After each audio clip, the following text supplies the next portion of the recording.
Mevrouw Generet heeft haar patrimonium geschonken aan de Koning Boudewijn Stichting om medisch onderzoek te gaan steunen. En zij wou dat doen eigenlijk in een domein waar dat er werkelijk impact was.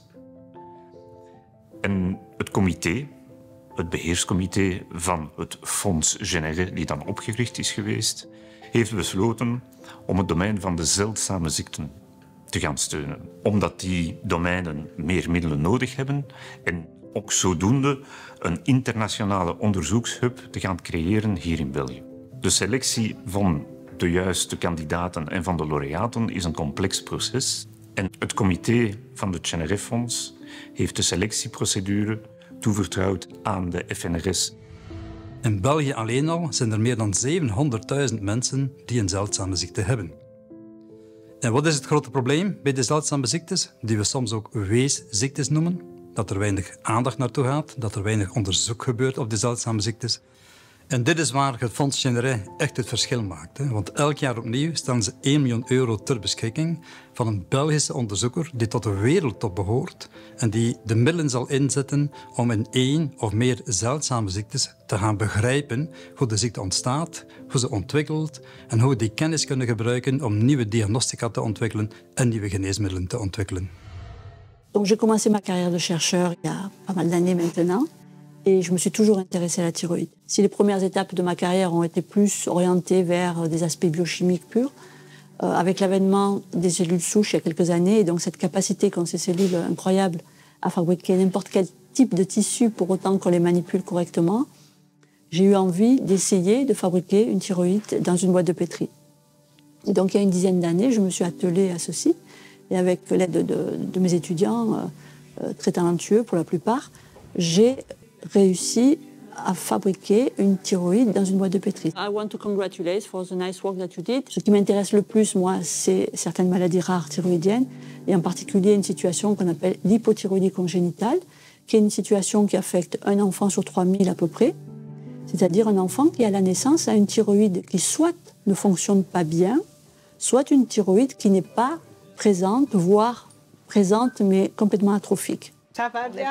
On va faire le prélèvement de ce bébé. Oui, allons-y. Donc un des défis, c'est vraiment de le détecter très tôt et de pouvoir donc le traiter aussi très tôt.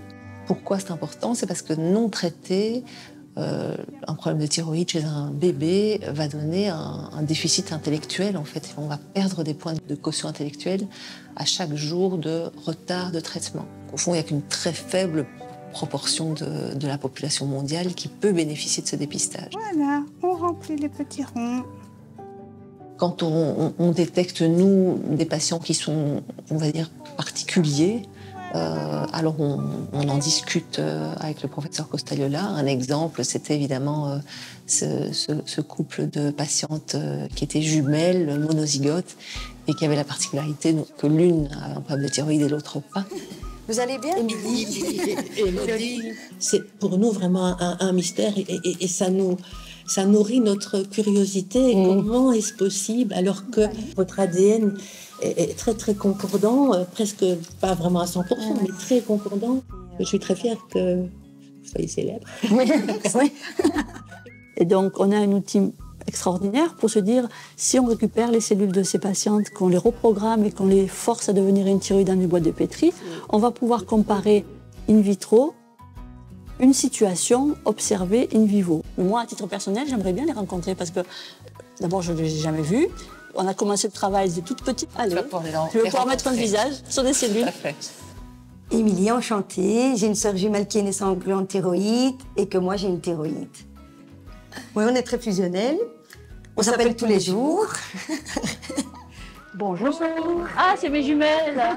Quelqu'un qui n'a pas de thyroïde, par exemple, ou quelqu'un qui a une thyroïde qui fonctionne mal, toute sa vie, depuis le premier jour de sa naissance jusqu'au dernier jour de sa vie, il va devoir prendre des hormones synthétiques. Et en plus de ça, il y a des patients pour qui c'est très difficile d'ajuster ce traitement. Il y a des patients pour qui on ne trouve jamais réellement les doses qui sont parfaites pour lui. J'ai de temps en temps ma dose qui doit être augmentée ou diminuée. Ça dépend en fonction du résultat, mais je le sens directement.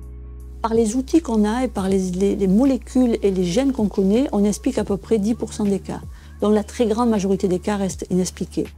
C'est grâce à des financements comme le fonds généré géré par la Fondation Robaudet, on a cette liberté d'explorer toutes ces alternatives qui, in fine, nous amènent là où on veut aller. De manière plus lointaine, on peut imaginer, d'ici 10 ou 20 ans, de carrément fabriquer une thyroïde pour la greffer à un patient qui n'a pas de thyroïde.